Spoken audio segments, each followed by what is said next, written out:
በጌታችን በመድኃኒታችን በኢየሱስ ክርስቶስ ስም ሰላም፣ ጸጋ፣ ፍቅር፣ አንድነት በያላችሁበት ይሆንላችሁ እያልኩ መልካሙን ሁሉ እየተመኘሁ ዛሬ ደግሞ የባለፈውን ቀጣይ ክፍል ይዤ ወደ እናንተ መጥቻለሁ። የባለፈው ቀጣይ ክፍል እንግዲህ ገጽ 35 ላይ ነው የሚጀምረው። ያው ምዕራፍ 2 ነው። ወደ ምዕራፍ 3 እና 4 አልሄድንም። ገጽ 35 ምንድን ነው የሚለው?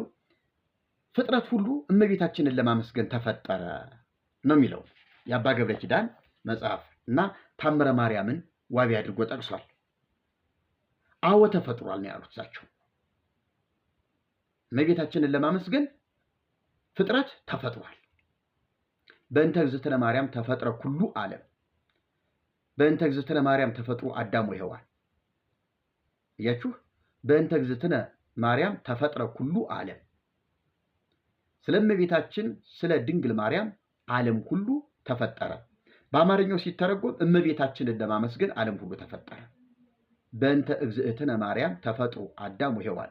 አዳምና ሔዋንም እመቤታችን ከእርሷ እንድትወለድ ተፈጠሩ ነው የሚለው። አዎ ተፈጥሯን ያሉት እሳቸው። ፍጥረት ሁሉ ያመሰግናታል። ሰማይ ያመሰግናታል። ምን ብሎ ነው የሚያመሰግናት? እኔ ማለዳ ወጥታ ማታ የምትገባውን ፀሐይ አመላልሳለሁ፣ አንቺ ወሰንሽው ፀሐይ እንደምን ያለ ነው ብሎ ያመሰግናታል። ሰማይ ሲያመሰግናት እንግዲህ ሰማይ ሲያመሰግናት ምን ብሎ ነው? ምን ብሎ ነው ሰማይ የሚያመሰግናት ብለው ሲያብራሩ እኔ ማለዳ ወጥታ ማታም የምትገባውን ፀሐይ አመላልሳለሁ። ሰማይ ሲያመሰግን፣ አዎ ጠዋት ወጥታ ማታ የምትገባውን ፀሐይ አመላልሳለሁ፣ አንቺ የወሰንሽው ፀሐይ እንደምን ያለ ነው ብሎ ያመሰግናታል። ፀሐይ የጽድቅ ኢየሱስ ክርስቶስ ነው። የኔ ፀሐይ ይገባል፣ ያን ፀሐይ ግን አይገባም ይላታል። ኢይጸልም ብርሃንኪ ወኢየዐርብ ፀሐይኪ፣ ብርሃንሽ አይጠልቅም ጨረቃሽም አይጨልምም። ኢየሱስ ክርስቶስ ጨረቃም ነው። ኢሳይያስ 6:20 ላይ የተናገረውን ነው። ኢይትዓጽው አናቅጽኪ በሮችሽ አይዘጉም ተብሎ የተነገረላት እመቤታችን ናት። ኢሳይያስ 60 ላይ ነው መሰለኝ ይህን ደግሞ የተናገረው። 60 በሮችሽ አይዘጉም። እንግዲህ አሁን ሰውየው እመቤታችን ዓለም እንዲያመሰግናት ነው የተፈጠረችው። ዓለም እመቤታችንን ሊያመሰግን ተፈጠረ። ፍጹም ውሸት፣ የለየለት ውሸት፣ የነ ሊቀ ሊቃውንት ክምር ውሸት።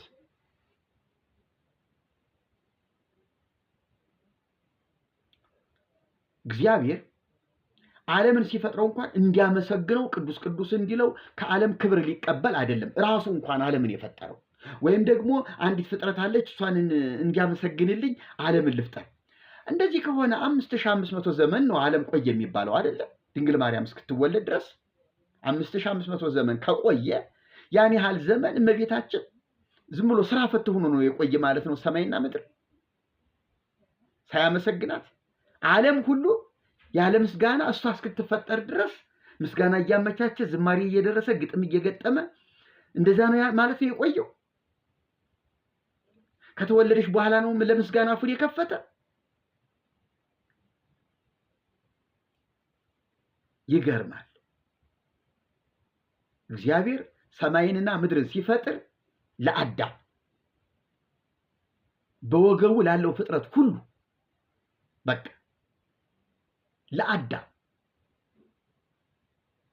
እንጠቀምበት ዘንድ ለእያንዳንዳችን እግዚአብሔር ዓለምን ፈጠረ። ስለዚህ የተፈጠርነው እኛ ደግሞ ፈጣሪያችንን እግዚአብሔርን እናመሰግናለን። ምስጋና ጎርዶበት ልንሞላለት አይደለም። የሆነ ክፍተት ለመሸፈን አልተፈጠርንም። ፍጡርን ፍጡር እንዲያመሰግን ፍጡር ለፍጡር እንዲሰግድም እግዚአብሔር ፍጥረትን አልፈጠረም። ውሸት ነው፣ ውሸት። ጭራሽ ሰማይ አፍ አውጥቶ እኔ እኮ ጠዋት ወጥታ ማታ የምትገባ ፀሐይ ነው ማመላልሰው፣ አንቺ ግን የማይጠልቅ ፀሐይ፣ በቃ ቀንና ሌሊት የሌለው የማይገድበው የዘላለም ፀሐይ ነው አንቺ የወለድሽው እያለ ሰማይ ያመሰግናታል። የት ላይ ያነበቡት? ሰውየው እኮ እውነት ለመናገር እንዲያው ይሉኝታ ቢስ ነው ህዝቡ። እንዲያው አንዳንዱ ቢገባውም ኧረ እንዲህ አይባልም አይለኝም ብለው አይናቸውን አፍጥጠው የገቡ ሰው ናቸው።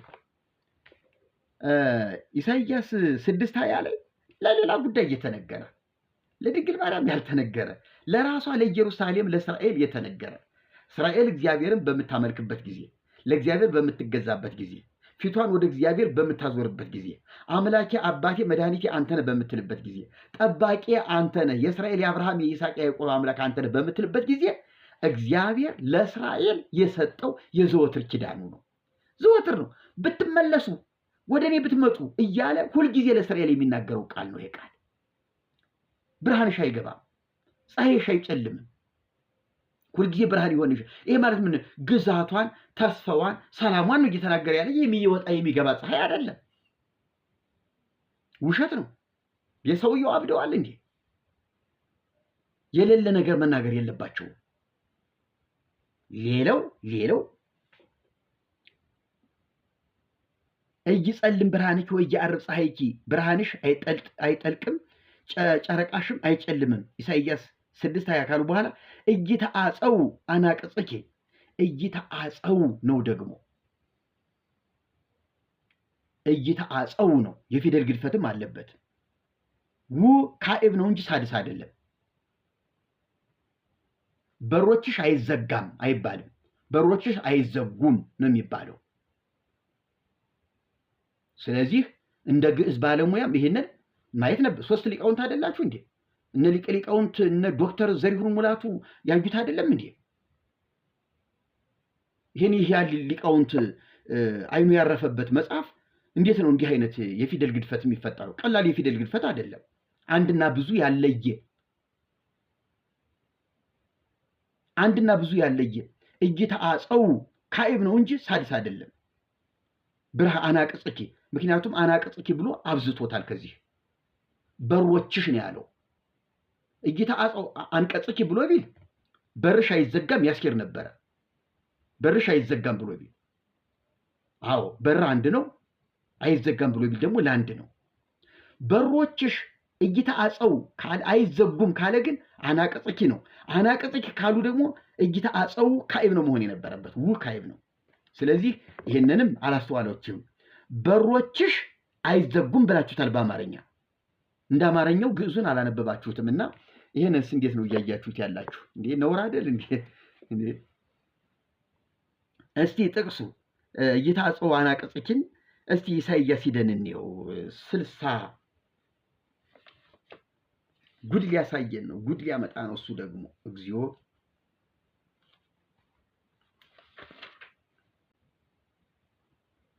አዎ የዘላለም ብርሃንሽ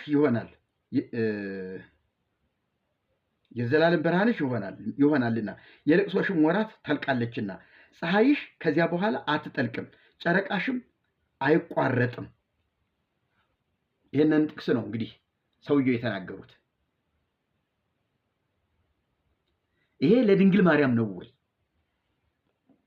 ለድንግል ማርያም ከሆነ ምዕራፍ 60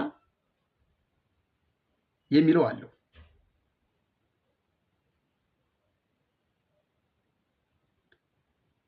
ከቁጥር 10 ጀምሬ አለፍ እያደረኩ ላነበበው። አያችሁ እሳቸው የተናገሩት የዘላለም ብርሃንሽ ይሆናልና የልቅሶሽም ወራት ታልቃለችና ፀሐይሽ ከዚያ በኋላ አትጠልቅም፣ ጨረቃሽም አይቋረጥም። ይሄ ለድንግል ማርያም ነው ብለዋል። የትኛው የልቅሶ ዘመኗ? ምናልባት ከስደት ከግብፅ ቆይታ ስትመለስ ነው። መቼ ንበዋ ታበሰ? እንደው ኢየሱስ ክርስቶስ በዋለበት ሁሉ ስትጨነቅ አይደል የነበረ? ቀራንዮ ላይ ስታለቅስ አይደል የነበረ? መቼ ንበዋ ታበሰ? ማርያም እኮ ጌታ አረገ እስኪባል ድረስ እኮ ስታለቅስ ነው የኖረችው። እና ለድንግል ማርያም እንባዋ የታበሰላት በቃ በደስታ የተሞላች አይነት ድንግል ማርያም ናት ብሎ እዚህ ላይ ማሰብ በጣም ሞኝነት ነው። አንድም ለእንትና ብላችሁ ልታወናብሩ አትችሉም። በፍጹም ለድንግል ማርያም ስለማይሆን። ምክንያቱም ድንግል ማርያም ናት ካላችሁ የድንግል ማርያምን ጉድ እዚህ ላይ ላሳያችሁ። በቁጣዬ ቀስፌ በፍቅሬ መሬሻለሁ ነው ያላት ሲጀምር ቁጥር 10 ላይ በቁጣዬ ቀስፌ በፍቅሬ መሬሻለሁና መጻተኞች ቅጥርሽን ይሰራሉ፣ ነገስታቶቻቸውም ያገለግሉሻል፣ በሮችሽም ሁልጊዜ ይከፈታሉ። አየሽ ወጌታ ጽዋ ነቅጽ ያለው ማለት ነው። በሮችሽም ሁልጊዜ ይከፈታሉ። ሰዎች የአሕዛብን ብልጥግና የተማረኩትንም ነገስታቶቻቸውን ወደ አንቺ ያመጡ ዘንድ ሌሊትና ቀን አይዘጉም። ለአንቺም የማይገዛ ህዝብና መንግስት ይጠፋል። ለአንቺም የማይገዛ ህዝብና መንግስትን በየስዕሉ አስር አይታችኋል። ለአንቺ የማይገዛ ህዝብና መንግስት ይጠፋል እየተባለ የማርያም ከልጇ ጋር ስዕል ይሳልና አሁን ስዕል አድኖ እየተባለ የሚባለው ማለት ነው። እሱ ይሳልና ከስሯ ላይ የናቁሽ ሁሉ ከእግሮችሽ ጫማ ስር በታች ይሰግዳሉ። እሱንም አነብላችኋለሁ። ለአንቺ የማይገዛ ህዝብና መንግስት ይጠፋል እያሉ እነ ዶክተር ዘበነ ሁሉ ከአሜሪካ ደግሞ ይለቁታል፣ ያንዶለዱሉታል። በቁጣዬ ቀስፌ በፍቅሬ መሬሻለሁ ነው ያላት ሲጀምር። ማናት ይች? በቁጣው የቀሰፋት እግዚአብሔር በቁጣው ያነደዳት እግዚአብሔር በቁጣው የመታት እግዚአብሔር በቁጣው እሳቱን መዓቱን ያወረደባት እንደገና ደግሞ በፍቅሩ የማራት ድንግል ማርያም ትሆን? በእውነት አይደለችም። እንዲህ አይነት ከጌታ ጋር ተጣልታ ተቀስፋ ተቀጥታ እንደገና እየየ ብላ ምሕረት ያገኘች ማርያም የለችንም። እንዲህ አይነት ድንግል ማርያም የለችም። ገና ለአንቺ የማይገዛ ህዝብና መንግስት ይጠፋል የምትል ወርቅ የመሰለች ጥቅስ መዘን በግድ ለእሷ እንዲሆን አድርገን እንደው የለጠፍነው ማርያምን ጉድ ሰርቷታል፣ አዋርዶብናል። ድንግል ማርያምን ጉድ ሰርቶብናል። ለአንቺ የማይገዛ ህዝብና መንግስት ይጠፋል። ወደ ላይ ያለው ጋር አብራችሁ አያይዛችሁ ይሁት። በቁጣ ህዝብ ቀስፍ ሲጀመር በፍቅር መጻተኞች ቅጥርሽን ይሰራሉ አለ። ምንድን ነው የማርያም ቅጥር? ይሄ እኮ ለቦታ የሚነገር ነው። ሲጀመር ለስፍራ የሚነገር ነው። ለእስራኤል ምድር ለኢየሩሳሌም የሚነገር ነው። እና ለምንድን ነው ለቦታ የምናደርገው? በሮችሽ ሁልጊዜ ይከፈታሉ። በር ምንድን ነው? ኢሳይያስ 44 ቁጥር 4 ላይ የሰራዊት ጌታ እግዚአብሔር ገብቶ ወጥቶበታልና በሩ እንደተዘጋ ይኖራል። እዚህ ላይ ግን በሯ ተከፍቷል። ድንግል ማርያም እዚህ ላይ በር ተከፍቷል። ጉድ ሆናችኋል። በሮችሽ ሁልጊዜ ይከፈታሉ። ሁልጊዜ ድንግል ማርያም ሁልጊዜ ኧረ ተው፣ ኧረ ተው፣ ተው። ይችን ድንግል ልቀቋት። አላወቃችሁባትም። ድንግል ማርያምን አያያዙን አላወቃችሁባትም። አበላሽታችኋል። አያያዝ ተበላሽቶባችኋል። ስለ ድንግል ማርያም አሰባበቅ ተበላሽቶባችኋል። አንድ የተዘጋ በር፣ ሌላ ጊዜ የተከፈተ በር። አይ ይሄ እኮ ለእሱ አይደለም ነው እንጂ የት ታመልጣለህ? የት ታመልጣለህ?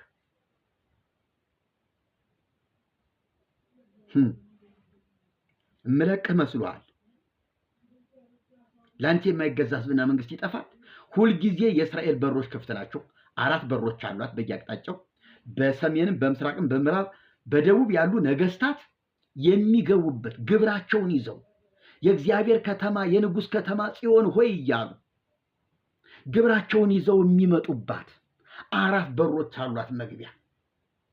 በእነዚያ በሮች ሌትና ቀን ሌሊት የሚደርሱ አሉ። ሲጓዙ ኑረው እንደመጡ ይገባሉ፣ ሸቀጣቸውን ያረግፋሉ፣ ግብራቸውን ይሰጣሉ።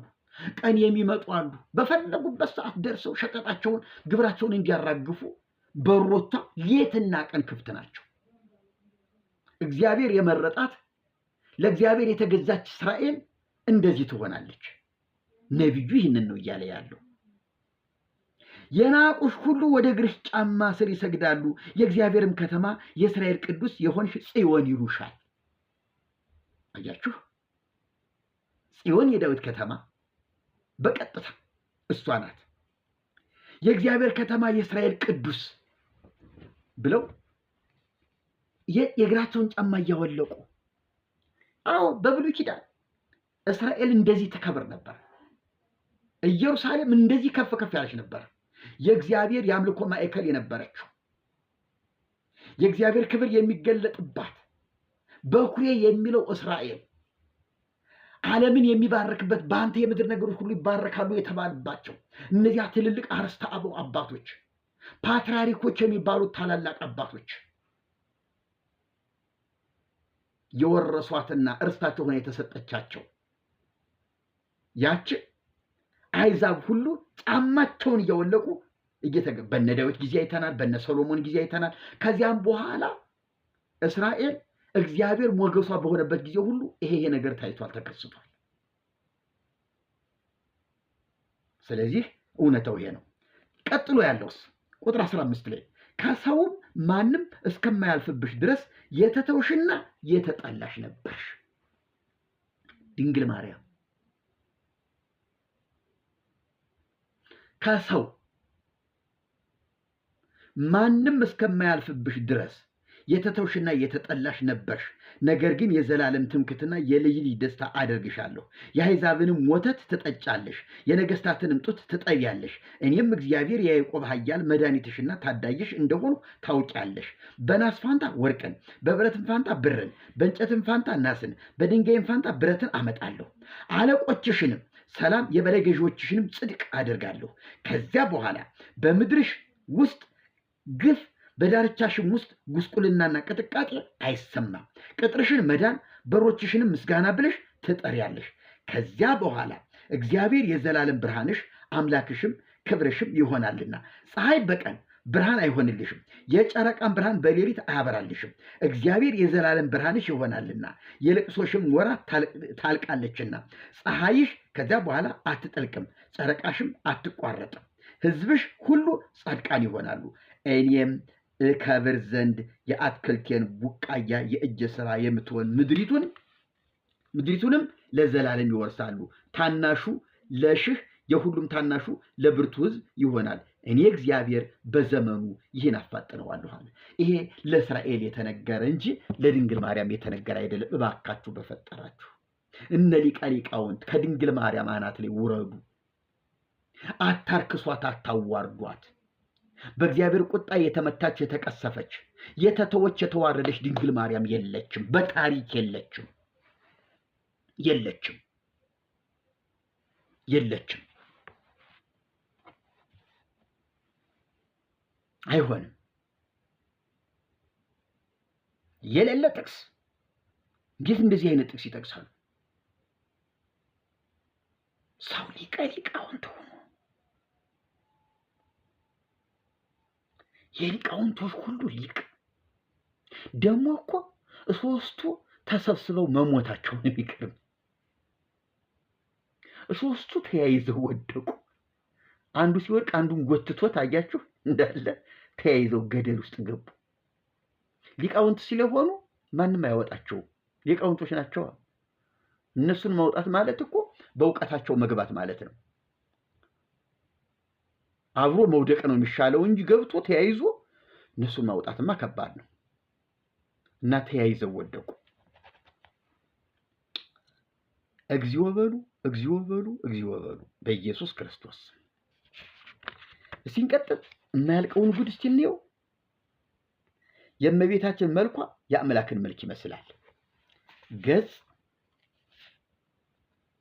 39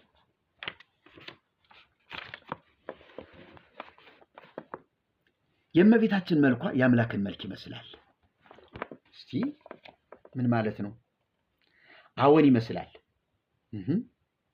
እግዚአብሔር ራሱን ዝቅ አድርጎ በዶሮ መስሎ ሳለ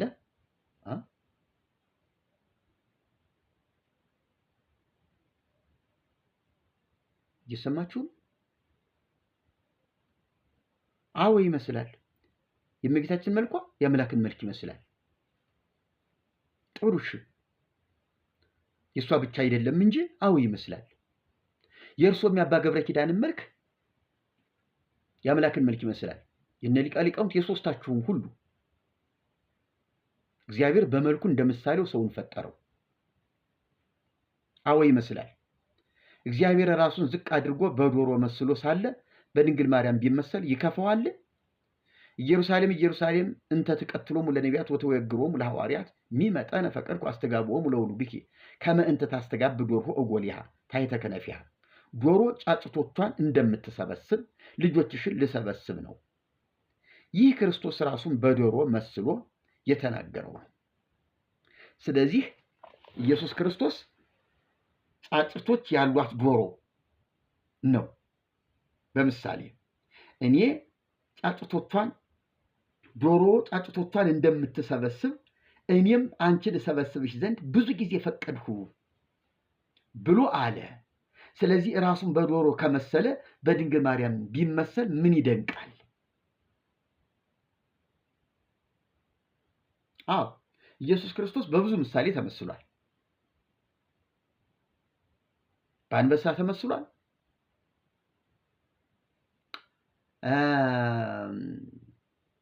ሀብሃሎ ገደላ ህየ ይትጋባው አንሰርት ገደላ ጥንብ ባለበት አሞራዎች ይሰበስባሉ። ይህን ሲናገር ስለ ምጽአቱ ሲናገር ነው። ኢየሱስ ክርስቶስ ባለበት ሙታን ሁሉ እንደሚሰበሰቡ ሲናገር ሀብሃሎ ገደላ ህየ ይትጋባው አንሰርት ጥንብ ባለበት አሞራዎች ይሰበሰባሉ። ልክ ጥንብ ባለበት አሞራዎች እንደሚሰበሰቡ ነው ኢየሱስ እየተናገረ ያለው። አሞራዎች እንደሚሰበሰቡ እንዲሁ እኔ ባለሁበት ደግሞ ሙታን ይሰበሰባሉ ለማለት ነው። ዶሮ ጫጭቶቿን እንደምትሰበስብ እኔ ደግሞ እስራኤልን ልጆችሽን እንዲሁ ልሰበስብ ፈለግኩ፣ ፈቀድኩ። ብዙ ጊዜ ሚመጠነ ፈቀድኩ አስተጋብኦሙ ለውሉድኪ ከመ እንተ ታስተጋብ ዶርሆ እጎሊሃ ታሕተ ከነፊሃ። አሁን ይሄ እውነት ለመናገር ምሳሌ ህጹጽ ይሉታል። ጎደሎ ምሳሌ በጣም በጣም የወረደ ሊሆን የማይገባው ምሳሌ።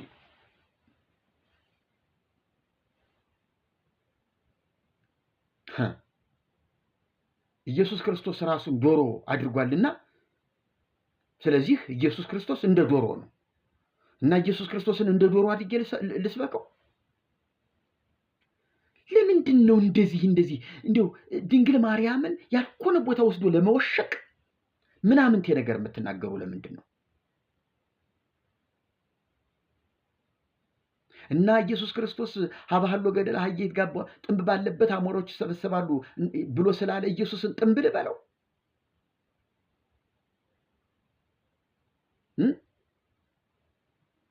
የወደቀ የሞተ ከብት ላድርገው?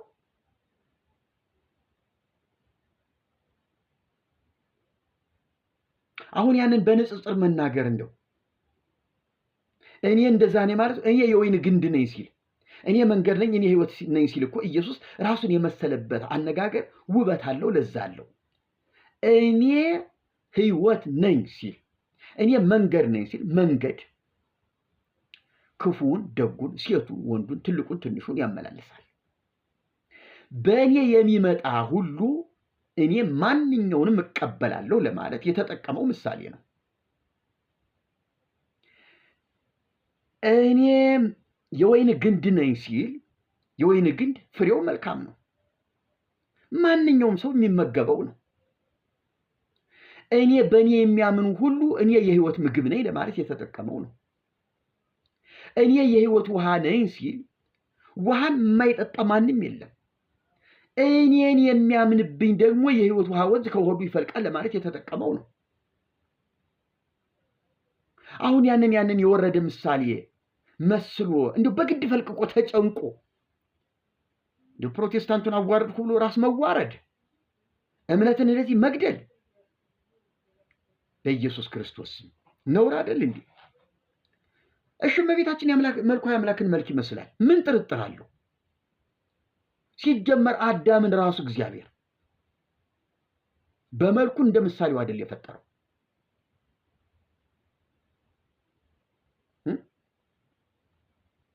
በእውቀት አበልጽጎ ከሌሎች ፍጥረታት ልዩ አድርጎ ማስተዳደር የሚችል መምራት የሚችል ስም ማውጣት የሚችል እያንዳንዱን በአግባብ መምራት የሚችል እውቀት ያለው አእምሮ ያለው ገነትን እንዲጠብቅ ኃላፊነት የተሰጠው አዳም እኮ ነው።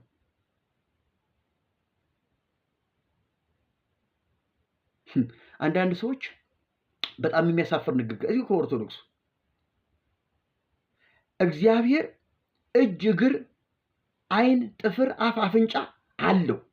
በቃ ሰውን በመልኩ እንደምሳሌው ስለፈጠረ ልክ ሰው ከእግር ጥፍሩ እስከ ራስ ጠጉሩ እንዳለው ሁሉ አካል እግዚአብሔርም እንደዚያ ነው ብለው የተናገሩ አሉ። መጽሐፍም አለ። አዕይንቲሁ ለእግዚአብሔር ሀበ ጻድቃኑ፣ ዓይኖቹ ወደ ጻድቃን ናቸው። ወእዝኑ ሀበ ስእለቶሙ፣ ጆሮዎቹም ወደ ጩኸታቸው ነው የሚለውን እግዚአብሔር ጆሮ አለው፣ እግዚአብሔር ዓይን አለው ብለው ልክ እንደኛ የተወሰነና የተገደበ እይታ እንዳለው አድርገው እግዚአብሔርን በሰው ሰውኛ የለኩ ሰዎች አሉ። ኦርቶዶክሳውያን የጻፉት አለ መጽሐፍ። እግዚአብሔር እንደዛ አይደለም። እግዚአብሔር መንፈስ ነው። እግዚአብሔር ሰውን በመልካችን እንደ ምሳሌያችን እንፍጠር ሲል በእውቀት የበለጸገ ተጠያቂነት፣ ኃላፊነት ያለው መምራት ማስተዳደር የሚችል ለሰው በሚያስፈልገው እውቀት ልክ የተለካ እውቀት አድርጎ ፈጥሮ ሰጥቶታል። እግዚአብሔር አዳምን እንደ ምሳሌያችን ስል ሰው በእግዚአብሔር ልክ ግን አይደለም። መንፈሳዊ አካሉንና እኔነቱን የሚገልጽም ሰውነት የለንም። እግዚአብሔርን ማንም አይመረምረው። የፈጽሞ ስህተት ነው። የአምላክ መልኩ የአምላክን መልክ ይመስላል ሲባል ምን ለማለት ተፈልጎ ነው? ስለዚህ ሰው ሲጀመር እግዚአብሔር አዳምን ሲፈጥረው በመልኩ እንደምሳሌው ነው የፈጠረው። ይህንን ነው ማየት ያለብን እና ዶሮ ምናምን ብለው እመቤታችንን ከፍ ለማድረግ ራሱን በዶሮ መስሏል እና ይሄ የሚደንቅ አይደለም ብለው የወረደ ነገር ተናግረው የወረደ መልክ ሊያስተላልፉ አይሞክሩ። ሌላው እዚሁ ገጽ 40 ላይ ሰው ማለት ፍጹም ነው አሉ። ምንድን ነው ፍጹም ማለት? እስከምን ድረስ ነው ፍጹምነቱ? እስከምን ድረስ ነው ሰው ፍጹም የሚባለው? ይሄም አልተበራራም። አዳም ከወደቀ በኋላ ሙሉ ሰው አይደለም አሉ። ምኑ ጎደለበት? ምኑ ጎደለበት? በኃጢአት ወድቋል። የእርግማን ሰው ሆኗል። ተቀጥቷል። ወጥቶ ወርዶ በላቡ እንዲበላ ሆኗል። ብዙ ነገሮች የተዘረዘሩ አሉ። ዘፍጥረት ምዕራፍ 3 ላይ በሴቲቱ ላይ የሆነ ነገር አለ፣ በአዳም ላይ የሆነ ነገር አለ። እነዚያ ነገሮች መጥተውበታል፣ ግን ሰውነቱን አላጎደሉትም። በህይወቱ ላይ በኑሮ ላይ ጫና ፈጠረበት እንጂ በኑሮ ላይ ጫና ተፈጠረበት እንጂ የጎደለበት ነው ከሰውነቱ ምንም አልጎደለበትም። መጀመሪያ ፍጹም ነበረ፣ አሁን ግን ፍጹም አይደለም። ይሄን ቢያብራሩትኝ በሚገባ ቢገልጡ ጥሩ ነበር። አገላለጡ ጤናማ አይደለም፣ አይቼዋለሁ። ጤናማ አገላለጥ አይደለም። ፍጹም ነበረ፣ እንደገና አሁን ፍጹም አይደለም። ይሄ ቃል ራሱ ጤነኛ ቃል አይደለም። አዳም እግዚአብሔርን ይመስል የነበረው ከመርገም በፊት ነበር። ከዚያ በኋላ እግዚአብሔርን የሚመስልበት መልኩ ጠፍቷል። ክርስቶስ መልሶ የእርሱን መልክ ያዘና ሰጠው። አረጋዊ መንፈሳዊ ተወልደ በአምሳሊከ ከመ ይልድከ በአምሳሊሁ፣ አንተን በአምሳልህ ሊወልድህ እርሱ በአንተ አምሳል ተወለደ ብሎ እንደተናገረ እንዲሁ ዙሪያ ጥምጥም መጽሐፍ ቅዱስ የሚባል እኮ አያውቁም ሰውየው። ሲጠቅሱም የሚወድቁበትን ጥቅስን የሚጠቅሱ አሁን ስለ ድንግል ማርያም ኢሳይያስ ብለው የጠቀሱት ከሁለቱም ቦታ ላይ የጠቀሱት 6 ላይም 60 ላይ የሚጠቀሱት የወደቁበትን ነው። እና የሆነ ገርልና ድርሳን ውስጥ ነው የሚገቡት የሚፈልጉት ሊቅ ለመባል ያነበቡ ናቸው። አቤት የማናውቀውን መጽሐፍ አመጡት ደግሞ ሊቁ ለመባል።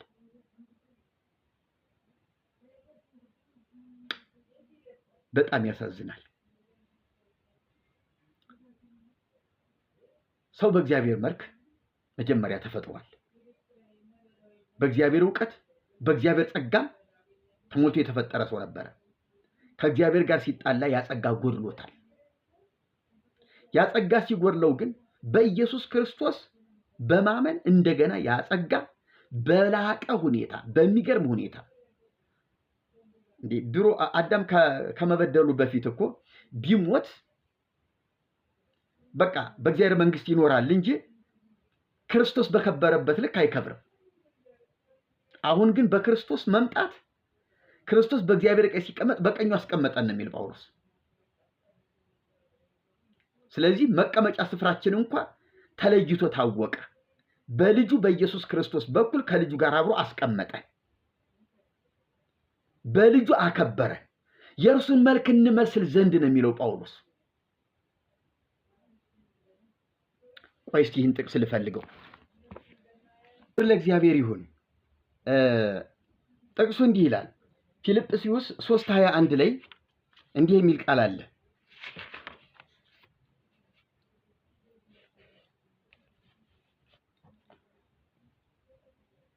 እኛ አገራችን በሰማይ ነውና ከዚያም ደግሞ የሚመጣ መድኃኒትን እርሱንም ጌታን ኢየሱስ ክርስቶስን እንጠባበቃለን።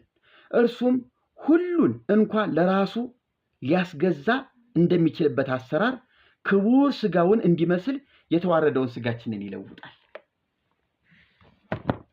አያችሁ፣ ክቡር ሥጋውን እንዲመስል የተዋረደውን ሥጋችንን ይለውጣል። ስለዚህ ሰው አሁን በተፈጠረበት ልክ እንኳን አይደለም ከዚህ በኋላ የሚሆነው። በተፈጠረበት ልክ አይደለም። ከዚያ ባለፈ ሁኔታ ነው እግዚአብሔር ለኛ ክብርን የሰጠን።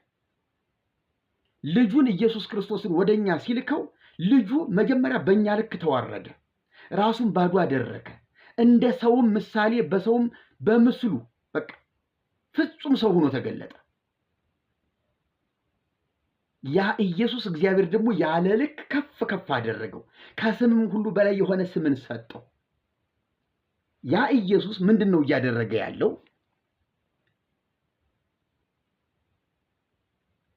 ምንድን ነው እያደረገ ያለው? እዚህ ላይ ተመልከቱልኝ። እኛ አገራችን በሰማይ ነውና ከዚያም ደግሞ የሚመጣ መድኃኒትን እርሱንም ጌታን ኢየሱስ ክርስቶስን እንጠባበቃለን። እርሱም ሁሉን እንኳን ለራሱ ሊያስገዛ እንደሚችልበት አሰራር። አያችሁ፣ እርሱም ሁሉን እንኳን ለራሱ ሊያስገዛ እንደሚችልበት አሰራር ክቡር ሥጋውን እንዲመስል የተዋረደውን ሥጋችንን ይለውጣል። የት ድረስ ነው የምንሄደው? እስከ እርሱ ነው። እድገታችን በእርሱ ልክ ነው። ዲዛይኑ፣ ስሪቱ ኢየሱስ ነው። በእርሱ መሰራት እንጀምራለን፣ በእሱ ልክ እንጠናቀቃለን። ስለዚህ መምህር ገብረ ኪዳን የዘባረቁትንና ያወላገዱትን ነገር እንዲያስተካክሉ በእግዚአብሔር ስም ጥሪ አቀርብልዎታለሁ። በፊት በኋላ ከወዲያ ከወዲህ የሚባል ነገር የለም። ሁላችን የሰው ልጆች የአዳም ዘር መልኳ የአምላክን መልክ ይመስላል ከሚለው ጀምሮ ሁላችንም የአምላክን መልክ እንመስላለን። ሁላችንም የእግዚአብሔርን መልክ ስንፈጠርም በሱ መልክና ምሳል ተፈጠር። አሁን ደግሞ በልጁ በክርስቶስ ኢየሱስ የተዋረደው ሥጋችን እርሱን ይመስል ዘንድ የተዋረደው ሥጋችን ይለወጣል። ስለዚህ ይሄንን እንዲያውቁ እንዲረዱ ፈልጋለሁ። ሌላው እዚህ ላይ ሲናገሩ ሐሳቧ እንደ አምላክ ሐሳብ ነው ብለዋል። ሐሳቧ እንደ አምላክ ሐሳብ ነው። በጣም በጣም ከባድ ነገር ነው። ከባድ ነገር ነው።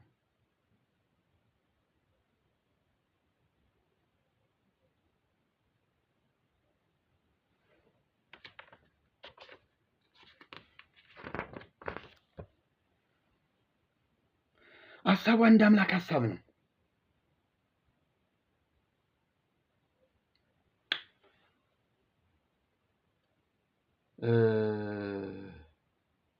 እንዴት ነው የእግዚአብሔር ሐሳብ? እመቤታችን በእግዚአብሔር ልክ ታስባለች? የእግዚአብሔር ሐሳብ በእመቤታችን ልክ ነው? በቃ ፍጡርና ፈጣሪ ባስተሳሰብ አንድ ናቸው? እኩል ናቸው? ነው? እሷ አምላካችንን በመውለዷ የፈጣሪነት ክብር አገኘች? በፈጣሪ ልክ ሆነች? እዚያ ውስጥ ገባች? መለኮት ሆነች? አራተኛ ሥላሴ እናድርጋት? አራተኛ ሥላሴ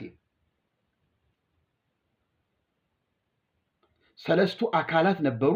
አሁን ግን 40ቱ አካላት፣ 4 አካላት።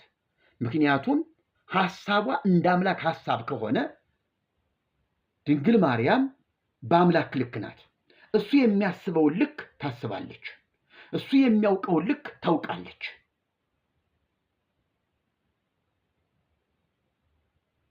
ስለዚህ ድንግል ማርያም ከሰውነት ወጥታለች። ከሰውነት አልፋ ሄዳለች። ወይም አምላክ ወደ ሰው መጥቷል፣ ራሱን ጥሏል፣ ራሱን አጥቷል፣ በማርያም አስተሳሰብ ልክ ወርዷል። ስለዚህ ይሄ ከባድ ኑፋቄ ነው። ኑፋቄው በሁለት አቅጣጫ ይታያል።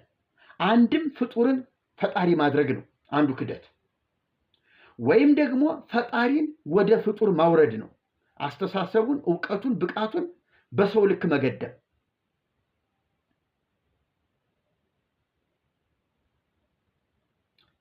እንዴት ተደርጎ ይሆናል? እንዴት ሊሆን ይችላል? ስለዚህ ወገኖቼ ይህንን የሞተ አስተሳሰብ፣ ይህን የወረደ አስተሳሰብ እባካችሁን አውጥታችሁ ጣሉት፣ አትቀበሉት በሕያው እግዚአብሔር ስም። ይሄ ኑፋቄ ነው፣ ክደት ነው። አይ እመቤታችን ናት፣ በእመቤታችን የሚመጣብን አትበሉ። ይሄ ለእመቤታችን የሚሆን አይደለም። ሌላ የውድቀት የኑፋቄ ትምህርት ነው፣ ክደት ነው። ይህንን አቁሙ ባካችሁን። እና ይሄ የእመቤታችን ሊሆን አይገባም።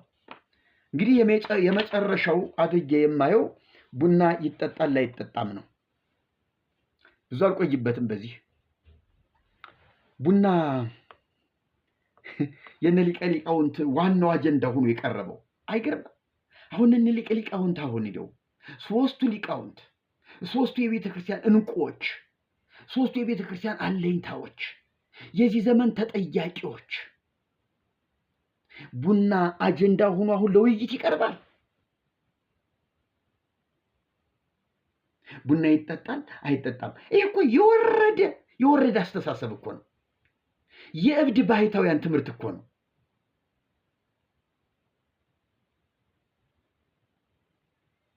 በመጽሐፍ መልክ እኮ ይህን ያህል የሚጻፍ አይደለም።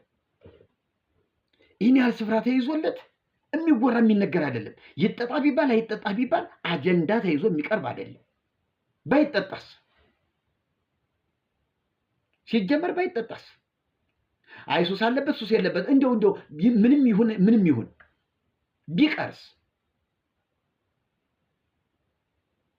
ከሆነ ደግሞ ቢጠጣስ?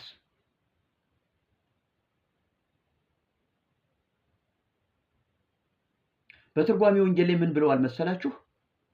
ዮሐንስ ሳይበላና ሳይጠጣ መጣ ነው የሚለው። የበረሃ ማር ብቻ እየበላ እና ግዕዙ ላይ ኢዘ ያሰክር ወኢዘ ኢያሰክር፣ የሚያሰክርም ቢሆን ወይንም ቢሆን የሚያሰክር ወይንም ቢሆን ወኢዘ ኢያሰክር፣ የማያሰክርም ቢሆን ቡናም ቢሆን ነው ያሉት። የሚያሰክር ወይንም ቢሆን የማያሰክር ደግሞ ቡናም ቢሆን አይጠጣም ነበረ። ይኸው የሚያሰክርም ሆነ የማያሰክር ነገር ከልኩ ካለፈ በሽታ ነው። ከልኩ ካለፈ ሁሉም በሽታ ነው። እንጀራም ቢሆን ከልኩ ካለፈ በሽታ ነው። ዳቦ ቢሆን ውሃ ራሱ ከልኩ ካለፈ በሽታ ነው። ሁሉም ነገር መለኪያ አለው። ሁሉም ነገር መጠጫ አለው። እንዴ አፍ የሚጎርሰውን እኮ እጅ መጥነዋል ይላሉ አባቶች። አፍ የሚጎርሰውን እጅ መጥናል። ደግሞ ጉረሮ የሚወጣውን ደግሞ አፍ ያደቃል። አፍ ከእጅ እንደተቀበለ ልዋጥ አይልም፣ በፍጹም አያደርገውም። ጉሮሮ አይችልለትም። ስለዚህ የሚመጥን ተመጣጥኖ ነው የሚሄደው። እጅ ወደ አፍ ሲያስገባ አፍ የሚችለውን ነው የሚያስገባለት። አፍ ደግሞ ወደ ጉሮሮ የሚያልፈውን ጉሮሮ የሚያሳልፈውን ነው አድቅቆ የሚሰጥ እንጂ ዝም ብሎ አይሰጥም። ሁሉ ነገር ጨጓራ እንኳን ፈጭቶ ስራውን ጨርሶ ለቀጣዩ የሚያስረክበው የራሱን ድርሻ ከጨረሰ በኋላ ነው እንጂ ዝም ብሎ ማሯሯጥ የለም። ሁሉ ነገር ልክ አለው። ከልክ ካለፈው ሁሉ በሽታ ነው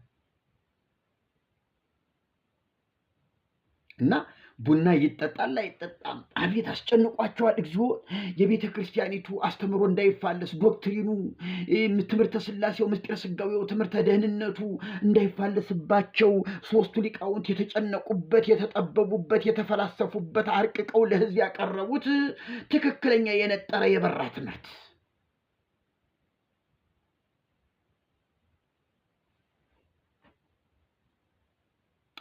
ይገርማል። አሁን ይሄ ለእነዚህ ሰዎች አጀንዳ ሆኖ መቅረቡ አስተሳሰባቸው ምን ያህል ትንሽ እንደሆነ ነው የሚያሳየው። ምን ያህል ትንሽ። ይሄ እኮ ማንም እግረ መንገዱን ሲያልፍ የሚናገረው ነው።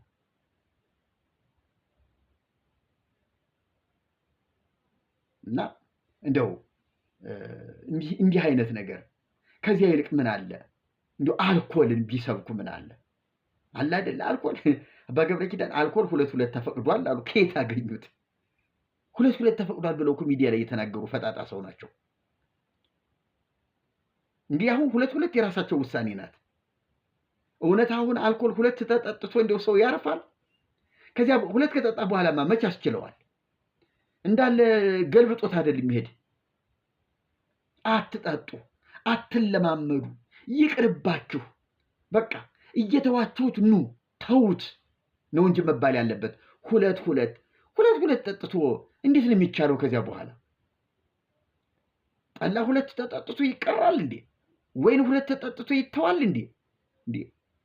ሱሰኛ ነው የሚያደርጉት። ከዚያ በኋላ አይችልም። እምነቱ ይቅር፣ ደህንነት ይቅር እንጂ ይህን ጠጥቼ ልሙት ነው የሚለው። መከልከል አይሻልም ወይ? መገደብ አይሻልም ወይ?